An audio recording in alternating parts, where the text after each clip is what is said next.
Welcome, welcome, welcome. Welcome to Leadership Tidbits with Coach T. Wilson. I am your host and leadership mentor, Tywana Wilson. I am super excited for this week's guest. I know you have heard about the Great Resignation.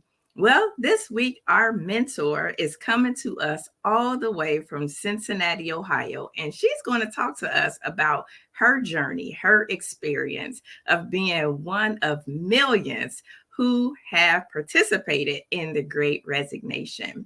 So let me bring our mentor into the studio.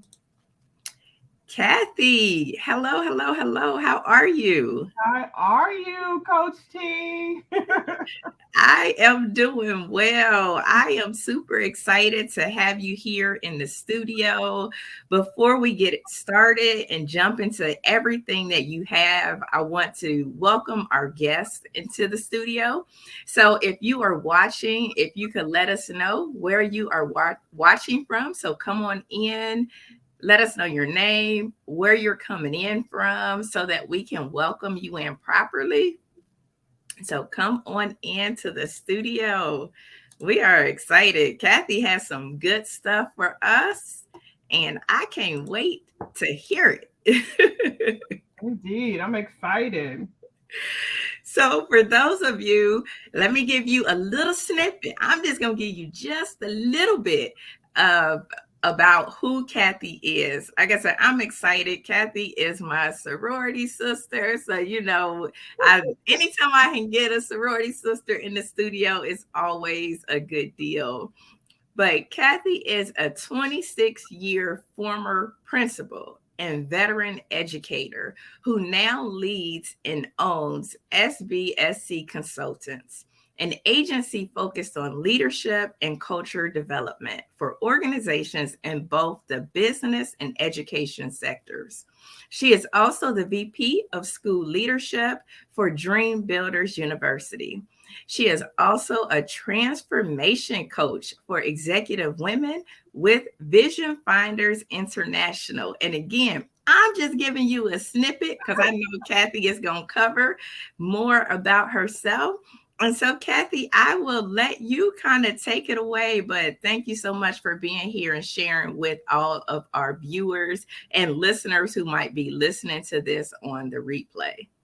Oh, thank you so much for having me. I am so excited to be here with you, my soror, tonight to share with you just some tidbits that I've learned through my journey around leadership and especially through this weird time that we're having right now with the Great Resignation. I'm super excited to talk to you about what I've learned as part of that, the ups, the downs, the stumbles and the wins that I've had along the way. So I'm excited to get started. Okay, that's awesome. Well, I will let you take it away. Okay. So again, thank you so much to Coach Tawana Wilson for having me today. I'm super excited to talk to you about my journey. I'll reiterate the fact that I was a 26-year veteran of Cincinnati as an educator, 8-year veteran principal. And I got to the point in my life and in my career where I was feeling just kind of lost and not necessarily satisfied with where I was. And I think it had a lot to do with what was going on in the world as far as the pandemic, what was happening in terms of the social unrest that was happening in our communities. So this conversation is about that journey and what happened and what I learned in that space. Oh, thanks. I was trying to figure out where to advance the slide. So just some additional background. In college, I was a microbiology major, which is cool because I know that Coach T is an amazing lab professional. And so I thought at first, and during the first part of my life, that I was going to be someone that also worked in labs for the rest of my life and hopefully come up with some magical cures for some things that were going around.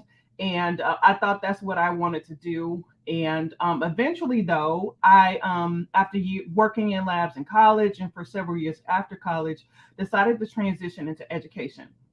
It was there where I really found my passion. I was excited to work with young people. I've always been a high school teacher, chemistry, physics, biology, all the sciences. I ran a lot of after school clubs, did STEM things, built robots with kids.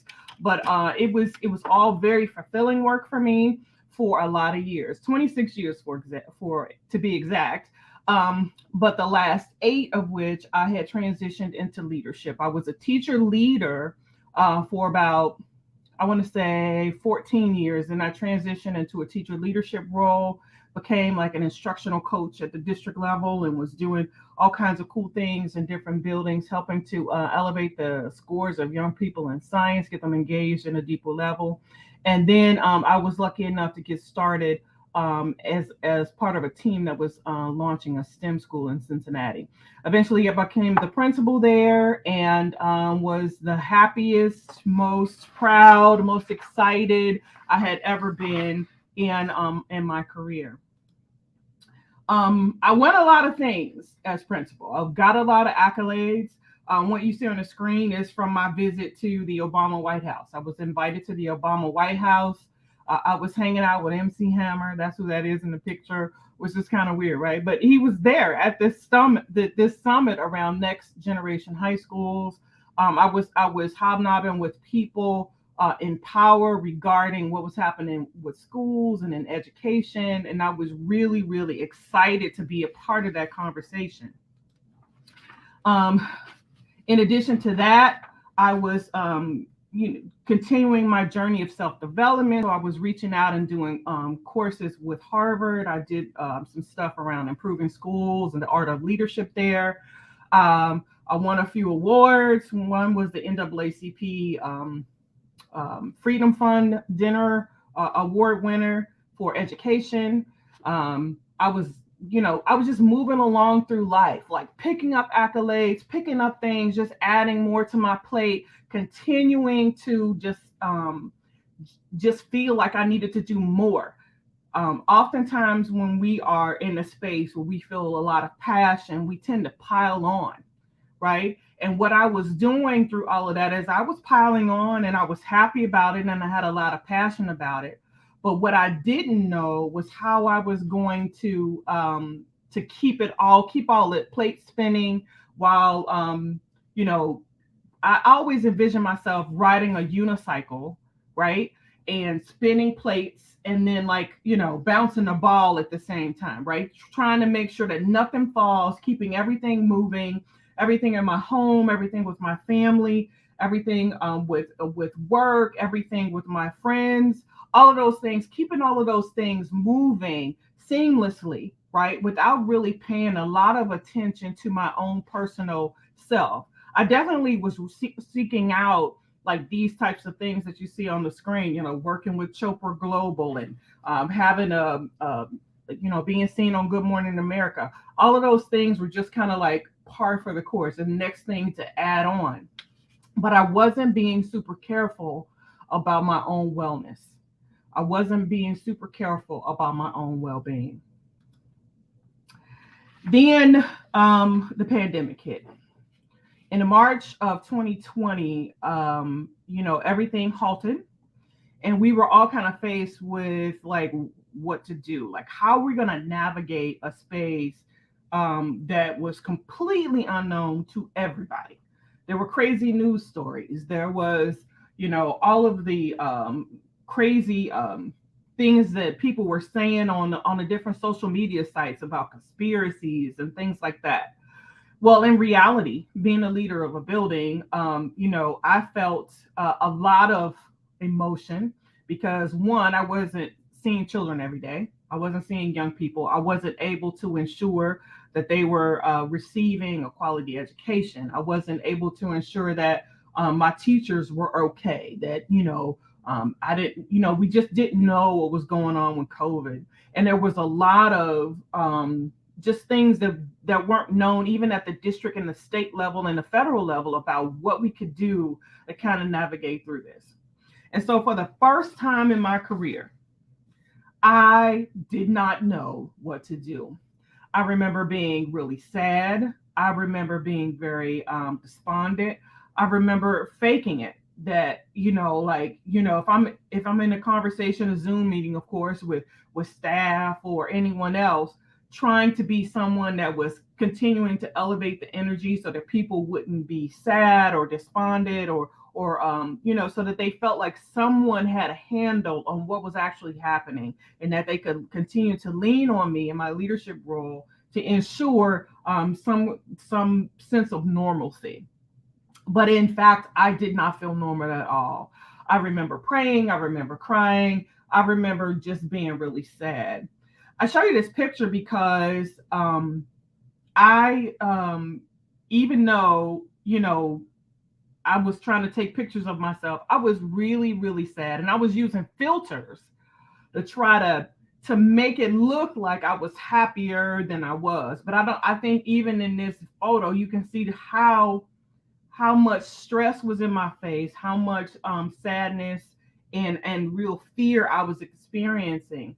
The pandemic really served as a gut check for me, right? It made me question, like, what was it all about? Like, what were we really doing with our in the education system? What were we really doing? What was I really choosing to do with my time? Because it was just a difficult time to try to navigate through when I had never purposely ever paid attention to myself in that way before. So during that time, I decided to go really inward, right? To be very intentional about trying to refocus and figure out exactly what was next for me. Was I going to continue in the education space?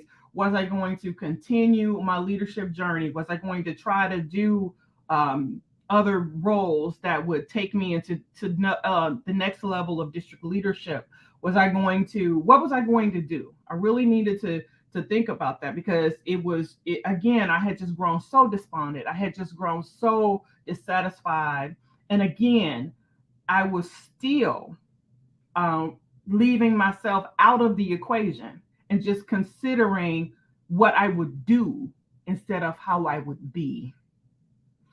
And so when I started to have a deeper conversation with myself, and I started to pray a lot and really ask, God, send me a sign, right? We all, when we get in those spaces, we call on God a lot and we say, hey, we just need you to send us a sign. And it's not like, God is doing magic tricks and he's just, zapping things in your space.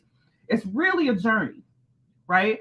And so I did a lot of reflection. I did a lot of journaling. I did a lot of just really trying to center myself and focus myself really for what felt like the very first time ever in my life that I took an extended amount of time and was very intentional about how I looked at my life, how I managed my world, how I managed my relationships, how I wanted to show up in the world.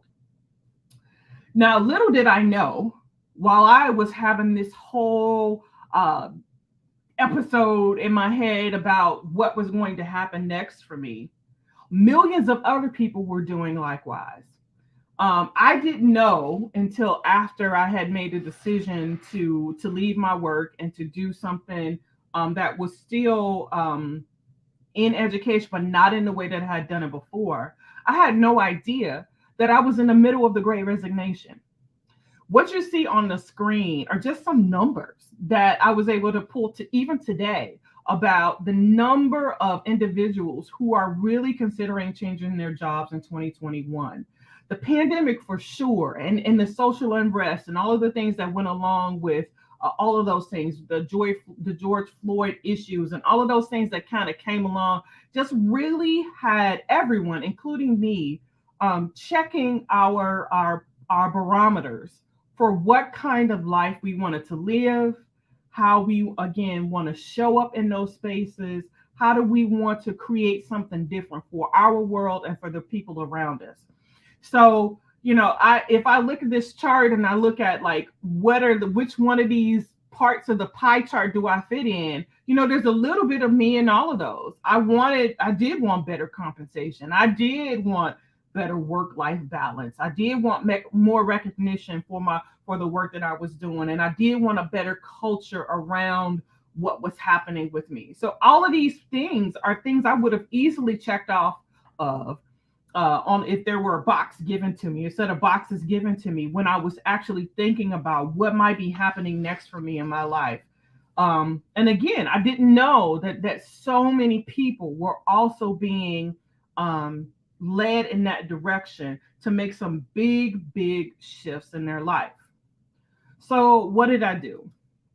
Well, I had to give myself permission, right? One of the things that you do in leadership is you kind of create safe spaces for the people that you work with, the people that work for you, with you. You want to create a safe space so they're able to be their best selves, where they're, when they're at work, when they're doing the big things that you're asking them to do. For me, when they're in front of young people who need the best educators to show up and be present for them.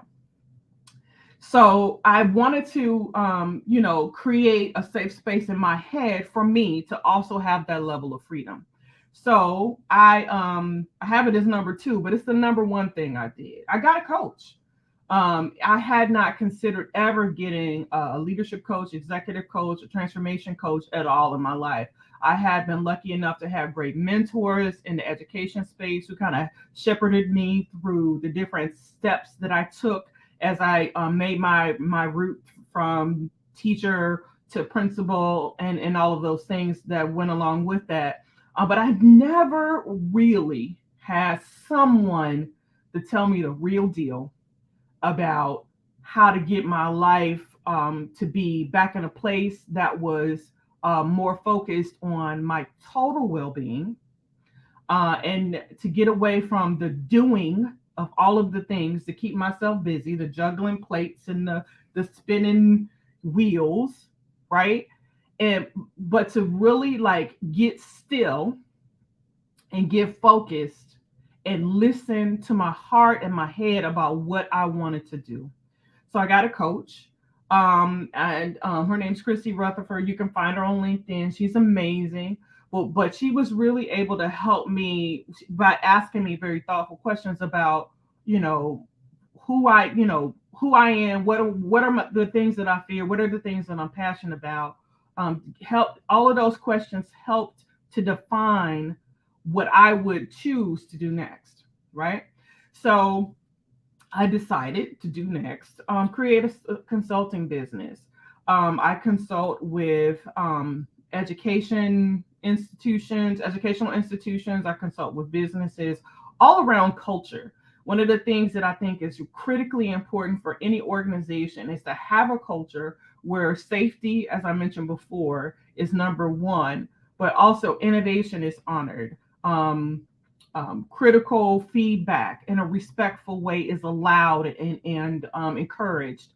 And again, where every person is allowed to contribute at their very best what they can offer to the community, right? One that is very affirming. So my consulting business focuses on that kind of work and bringing that kind of culture shift to, again, educational institutions and other organizations who are interested in keeping their workforce engaged in the work, happy about their work, proud about their work, so that they can produce great results. I also fell in love with the art of saying no. Now, this is something that really tested my spirit, right? Being able to coming down from being a people pleaser, right? I spent a lot of my life trying to ensure that everybody else's needs were met, right? Yes, I'll take on another project. Yes, I will go do this or that for you, right? That was my common thing. And a lot of it, I think, came from the fear of not being liked if I told somebody no, or something along those lines.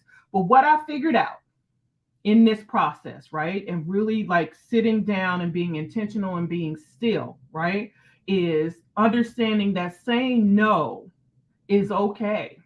It's okay to have boundaries about where you can be, who you can be, and how you can be, right? It's important for people who love you, people who work with you, everyone to understand that saying no is not so much about being negative, but it's about being affirming to who you want to be and how you want to show up in your workplace. I found my true voice.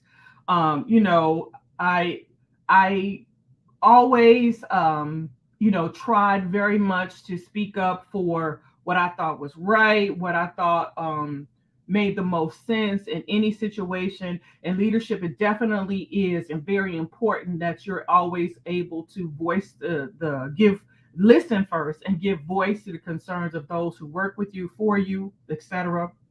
But in this space, I also um, got rid of the notion that, in some spaces, my voice didn't matter, right? I understand now that my voice always matters. It doesn't necessarily mean that I'm going to show up and be negative or overly positive, but it does matter that I speak truth to power about what I'm experiencing, what are my opinions about how I think things can be improved, what's the feedback that I need to give that might be challenging. It's very important that as you step into your leadership spaces, that you always remember that your voice is powerful in a way that maybe you don't even recognize. People are watching you who you don't even recognize are watching you, and they're taking your example, and it's impacting their lives, and you want that to be a positive impact. And then lastly, I found my real smile. Um, I think in the picture I showed you previously, I felt like, I was just sad so much of the time because of it wasn't routine anymore, right? I lost the pattern and the habit of the routine, and there was sadness attached to that, right? Because everything became unfamiliar. But in that unfamiliarity, I was able to do a reset. That meant, in this case, that I would join the Great Resignation, right? But in doing that, I could free myself up for things that would allow for, the innovative things, the cool things that I always wanted to do, give that space to live and really add more joy and happiness to my life.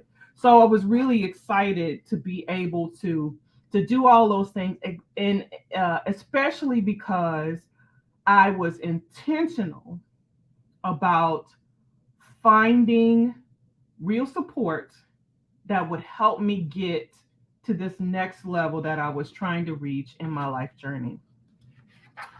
So, now, here I am, right? 18 months later, right? I actually resigned my job in June of this year, the end of June this year. 26 years in. People thought I was absolutely bananas, right? Because in our system, you do 30 years and then you can get a retirement check. Well, here's the real truth. Even when I have 30 years in, technically I would not have met the minimum requirements to get, full retirement. I wouldn't have been of age, and I wouldn't have had, I wouldn't have been at the right age to get that. So I would have had to work another 9 to 10 years in order to do that. So I did a cost benefit analysis on whether, I was going to gain so much more by hanging on and continuing to be not my best self, to not have the same passions that I had before about doing the work, and against choosing something that was definitely a road that would be more fulfilling for me, that would allow me more free time, that would allow me to be much more intentional about my well-being, being more focused on getting her together, the me together, that would then be able to show up better in the lives of my friends, my family, and all of those places where, it really matters that I show up in my full self, ready to support and do the work that we need to get done. So I'm no longer sad. I'm really thriving, and I made a choice that is not. I didn't think it was that common, but now that I see the numbers for the Great Resignation, I am seeing that there are millions of people who have chosen to do much of the same things that I've chosen to do. There are so many people who have resigned for different reasons, but they're creating their own new spaces. So, like Coach Tawana said, I have started a new business, so I have my own consulting company. I also am a vice president of another organization that is doing work also in schools. I'm also the co-owner of Cincinnati Urban Box, which is a brand new box company that I started with one of our other sorors. So, I've been able to um, go into spaces and do things that I never would have had the time or the freedom or even the inclination to do had I stayed in my previous role. So it was really about me um, and everyone else really coming to this place where we had to really pause our lives and being forced to reevaluate all of the choices that we've made, all of the things that we thought were true that weren't necessarily true, and to really find a new truth for us and a new way forward, and to really be okay with it not looking the way that it did previously. So I gave up all of the fight that I had to pretend that that everything that I was doing was so fulfilling and this is all I ever wanted to do, and all of that. And I really allowed myself to be more in a space where I actualized my real feelings, my real thoughts, where I was allowing myself to dream bigger, where I was able to use all of the talents that I have, all of the things that God has given to me to leverage all of those things and step into new spaces and be confident, be aware of how I'm showing up, and being more fully happy and more healed and more full of joy. So I would just encourage you as you think about where you are on your leadership journey to always be introspective about what is happening with you. If hopefully none of you will ever experience the kind of disconnectedness and just like confusion that we all experienced at the start of the pandemic. I know we're still, in the pandemic. I get that, but we definitely not at the same place as when we started. But my hope is that hopefully, as you figure out your next step in your leadership space, that you will allow yourself to choose you first, right? Allow yourself the time and the space and the energy to be introspective. Keep a journal, meditate, find new hidden talents. That I started roller skating and I tried skiing, right? I've been trying so many new things, right? Because I wanted to before. I just never made time for those things, right? But it's just because I was trying to people please and trying to, do what the checklist of items that it says we needed to do in order to be effective leaders. And in that, again, I lost a part of the thing that made me uniquely me. So I would just encourage you to be very introspective. Again, journal, meditate, find your coach, if that is what will help to move your thought process and help you decide what is next for you in your leadership journey.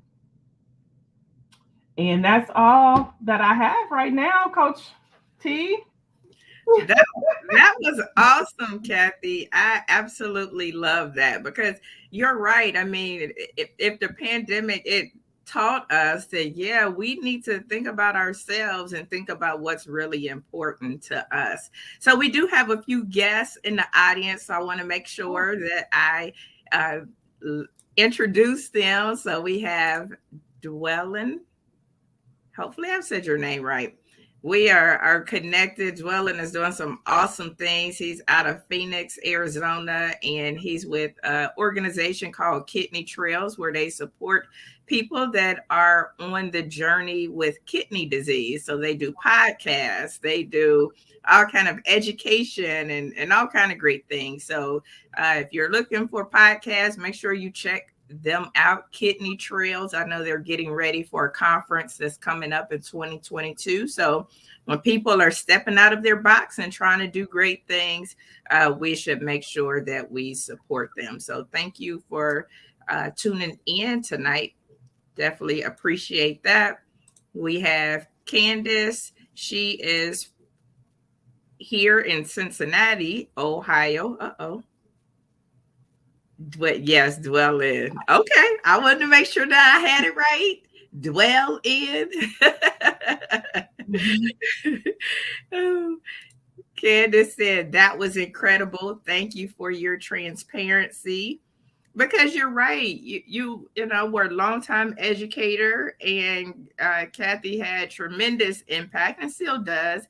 When you are a principal and you have our children and you have that stress, so to be able to see you smile again and be able to see you live and go skiing and everything, that is awesome. Because you're right, so many people are doing things that they don't want to do, and they're sitting on dreams and hopes and, you know, for more time.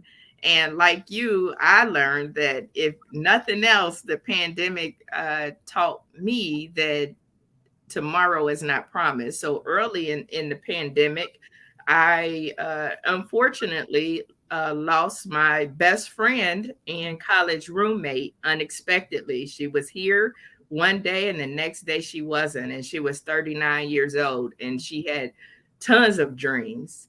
And so, and I'm sure other people probably had similar experiences, but it definitely gave new perspective to, you know, you got talents, you got dreams, you got skills that you're sitting on. I agree. I think so much of especially um, when you think about women in the workplace, like we're told so many things about, you know, what how we're supposed to show up. Like it's almost like this checklist. You know, you go to school and then you get that first job and then you do all of the things and we keep looking for this checklist to pay off, Mm-hmm. right? Because we're following the checklist, the roadmap, right? And we're putting everything else that we might be passionate about or that, you know, we've created a narrative in our mind that increases the fear about taking that path because it's not on the checklist, right? Mm-hmm. And so we end up just following this checklist, and then we get into the at the end of the checklist, and we don't know what to do. Like you got the bachelor's, then you got this, and then you got this, and you got the master's, and you might even get all the way up to the PhD level, and all of the things, right? And you're expecting people to see you in the workplace and just automatically, know that you're the right person for the next level of work, and it doesn't always work that way, right? And you can and a lot of times that leads to even more stress, right? Because you think, well, maybe if I had done one more project, or maybe if I had done, hadn't taken that time off, right? And we end up beating ourselves up because Mm-hmm. we think we have to show up for all of these other people except ourselves. Mm-hmm. And learning how to show up for yourself is the greatest gift that I ever learned. And again, it was precipitated by the pandemic. I never would have taken the opportunity just to sit down and get real about what I wanted to have going on in my life. Why? Because I was anesthetized at some level, right? I've got a six-figure job. I'm important, and all of these different things. But there just was that level of being that I was not fully experiencing, that I had to get to, and I had to find her and let her be free so that I could then be more fully myself. That's good. That's good because so many people go through their careers, and at the end of the day, you can't take the title with you. You can't take the money with you. You can't take the perceived prestige with you or any of that. As our viewers are in the audience, if you have any questions for Kathy, make sure you drop them in the comments. We definitely want to answer. any of your questions that you have in our virtual learning laboratory. Adrian said the hardest lesson to learn is self-care and checking the boxes.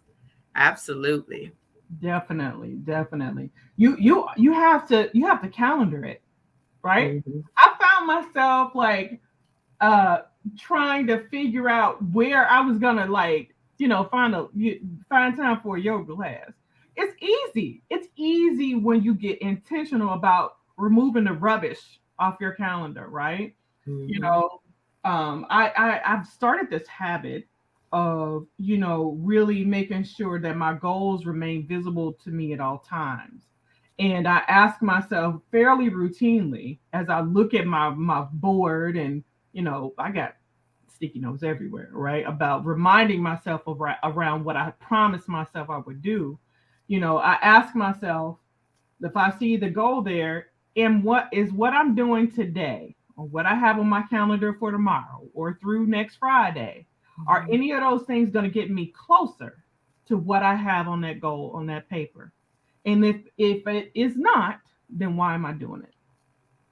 That's And good. and that includes, all of the things that I want to do career, and then just like personal, drink more water, and everything. You have to really be super intentional about creating checkpoints for yourself and keeping yourself accountable to what you said you would do. Absolutely. So I know sometimes as people evolve and they move into a different space in their life, sometimes the people that's currently in their life are not with it. They're like, who are you, lady? Like, what do you think you are doing? Did you find it difficult to choose you, to be able to, you know, choose you and be fully committed to that with where you were and the support system that you had? Because sometimes, and I'm not talking about just family, I'm talking about the people that's in your life, period. Because sometimes as we change and for the better, that sometimes people are not as supportive as you think they would be. So talk a little bit about that, because it could be some people that are in their careers and they really want to make a change, but they are fearful of not having that support. A fear is a bad mama jamma, right? You know, that's what my mother used to call it, right? But it's a big hairy thing, right? You're not following the script when you choose to take the road less traveled. And there's comfort, and there's affirmation in following the script, right? Because you get sick days, and you get vacation days, and there's a magical retirement date, and what I mean, there's things that take you along the journey that you're always looking forward to, right?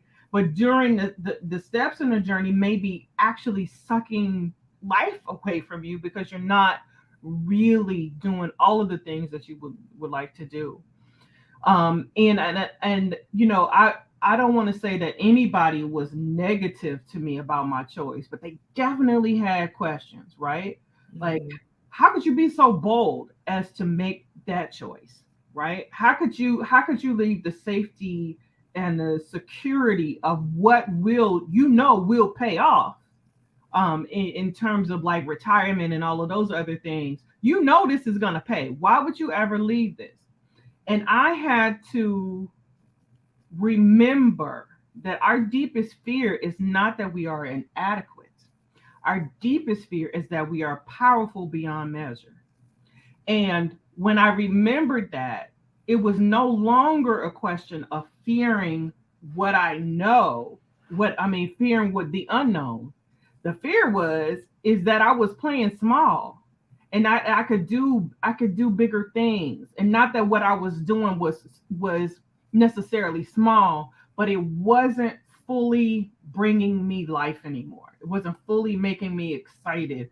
It wasn't fully like playing into my passions and making me feel like I was being my best me.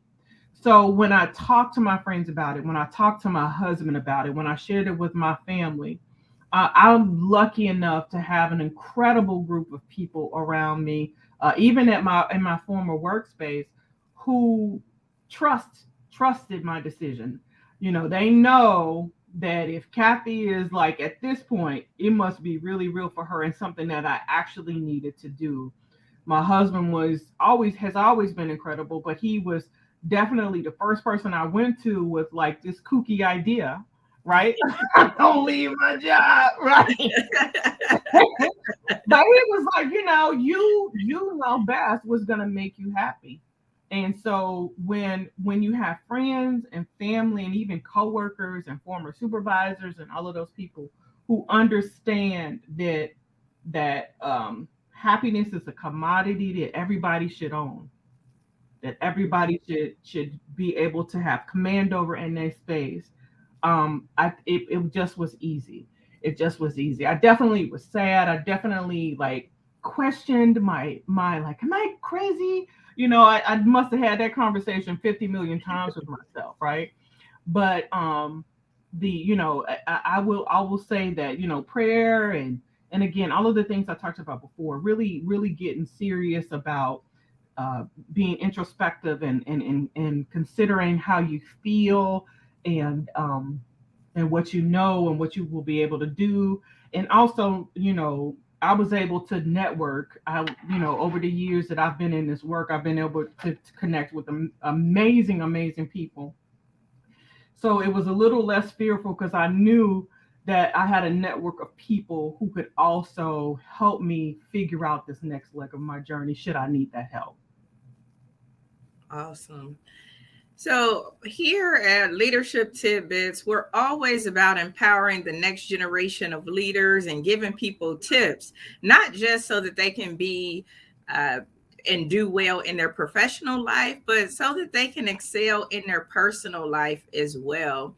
And so, when you look back over your life, what would you have told your younger self? Because we have some people that watch this show that are newer into their careers and they're trying to figure it out and they're checking every box. So, what advice would you give to your younger self so that they would be more fulfilled personally and professionally? That's a really good question. I think the first thing I would tell my younger self is that I don't have to shrink to fit. That it's okay to be who I am fully in any space that I'm in, right? That doesn't mean that I'm, overly like, boisterous or doing, dubious things, but that it's okay to have ideas and to share them and to be confident in what I know and share that with others because, have something to say. I think a lot of us when we're early 20s and, even into our 30s, sometimes feel as if the older supervisors, workers, etc., are the ones with all of the answers. But really, what I've learned is now that I'm an older worker, is that we're looking for the ideas and the innovation that comes from cool, fresh minds, that are thinking about iterations that will impact and make things better. And they may be challenging for us to receive, because we like doing things the way we like to do them, right? But it's just so powerful when you know that you have a space where you can share those ideas and not be pushed down into a corner and told that your opinions don't matter. I hope that more organizations will continue to allow that kind of innovation and interaction to happen from not just the veteran workers, but also from those in mid-career and those who are just starting out, as everybody can add value to a space um, to make the work better. I love that. You don't have to shrink to fit. And I think that's powerful. So I'm going to steal that. And when Brooke gets a little bit older, I'm like, hey, girl, you don't have to shrink to fit. I'll give you credit, Kathy. Okay. One of the things that you mentioned as you were getting ready to resign your job and go into your next is that you said you got a coach. And I think that's important that you talk a little bit about that investing in yourself, because people are like, you quit your job and you got a coach. Like, how did Mhm. you do that, or why did you do that, or what kind of impact or value did that have on your life? I know it's been amazing, but sometimes people don't know uh, how coaches and mentors can help you move to your next level. I think it was the single most important investment I've ever made in myself. And I go get my nails done, I go my hair done, I go shopping and I buy, things that I think are going to make me you look a certain way and feel a certain way. But when you get serious, right, and you are at a crossroads in your life like I was, you need a voice that has skin in the game in a different way, right? Because sometimes your spouse, they love you so much, they're protecting your feelings all the time, right? And you can have girlfriends and other friends who will do the same, right?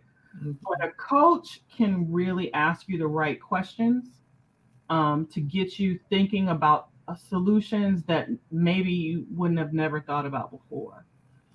Trying to figure out what is triggering some of the behaviors that you might have, good, bad, clean, or dirty, right? But just getting you to be more knowledgeable about how you are actually processing, and why those things have been recurrent in your life, and why it is necessary for you to reconsider those and go a different route. um, I mentioned my coach, Christy Rutherford. She's amazing. But one of the things that she really pushed me to think about is like why I was settling, right? Not that the work that I was doing wasn't again fulfilling at that time. It wasn't, it was definitely paying at the time, but not actually uh, hitting the financial number, right, that I really could be making based on what I know and able to do, and able to, through the network of people that I have, I should be able to leverage and get much more higher compensation. And so that was also like another thing. I'm like, wait a minute, I could be making more money. Let's go, right? And so, so you need oftentimes to be pushed to consider alternatives that you blocked out before, because again, you're checking boxes and you see it only as this particular way, and this is how it's been done, and allowing yourself to be the one that is innovating on your own life, allowing yourself to be an iteration of who you were. That is how my coach showed up in my life and was able to push me. She certainly didn't push me to quit my job. That was just me.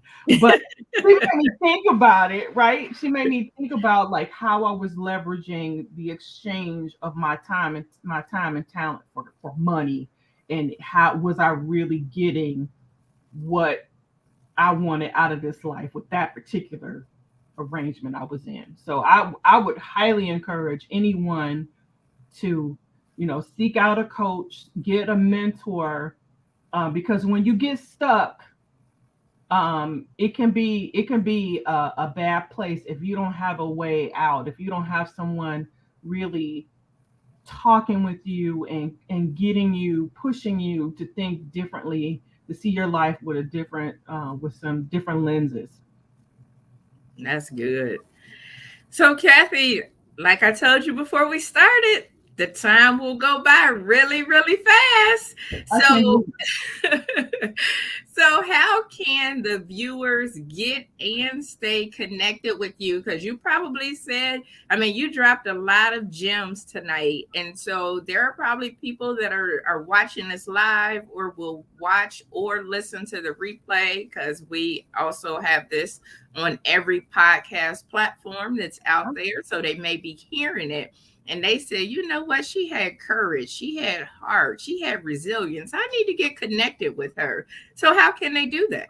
Oh, for sure. I would love that. You can follow me on Twitter at Kathy with a K, Kathy D. Wright, and the number 2 at Twitter. You can follow me on Instagram at K. My maiden name is weird. Thigpen Wright, Thigpen Wright, on Instagram, and then I'm on Facebook at Kathy D. Thigpen Wright, and you should be able to find me. Awesome. And so we'll put your contact information in the chat so that people can get and stay connected with you. Kathy, this was so much fun. I'm so excited that you came into the studio. I mean, you gave me information I definitely did not know. I did not know that you were a girl that loved science and had a microbiology background. Yeah. And you gave so much great information that I think is really crucial and pivotal to our professionals that are working today and thinking about it. They're like, I'm on this hamster's wheel and I know that I enjoy what I do, but I know there's more.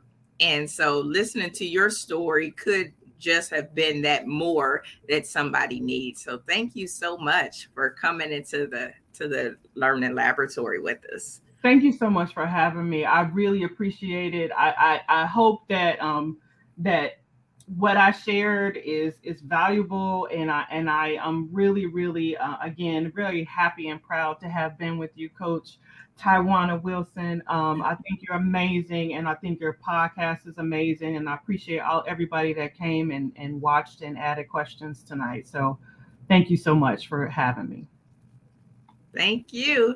And viewers, why don't you do us a favor and drop in the chat your takeaways from tonight's show, and if it will cause you to think differently or do something differently. We're all about having that tidbit. So before we close out the show, Kathy, what is your one tidbit that you would like to leave the viewers with? We're all about giving them something practical so that they can go ahead and start to put that into place right away. So what's the one tidbit that you would leave our viewers with? So my favorite quote, okay? You are a child of God. Your playing small does not serve the world. Well, all right. Y'all hear that? You got to stop playing small. If you are playing small, it is not serving the world. Somebody is waiting for you to show up. Amen. So Joella said, I've learned to serve more purpose with passion. I love it. Right. And I want to make sure that I give one more shout out to them for their virtual summit. For those that are watching or listening to this, it'll be April 27th and 28th, 2022. And you can get connected with them over on kidneytrails.com. And Candace said, find her and let her be free. Thank you so much. Yeah, that's what I'm saying. Find her, because some of these girls and guys are lost in the sauce. So, yes. Mm-hmm. So thank you, everybody, for tuning in to this episode of Leadership Tidbits with Coach T. Wilson. I had an awesome mentor in the studio with us, Kathy Wright. So make sure that you share this podcast, this video show out with your audience so that they too can get tuned in and go to their next. So thank you so much. Tune in next Tuesday where we will have another amazing mentor. And until next time, my friends, have an amazing week. Thank you.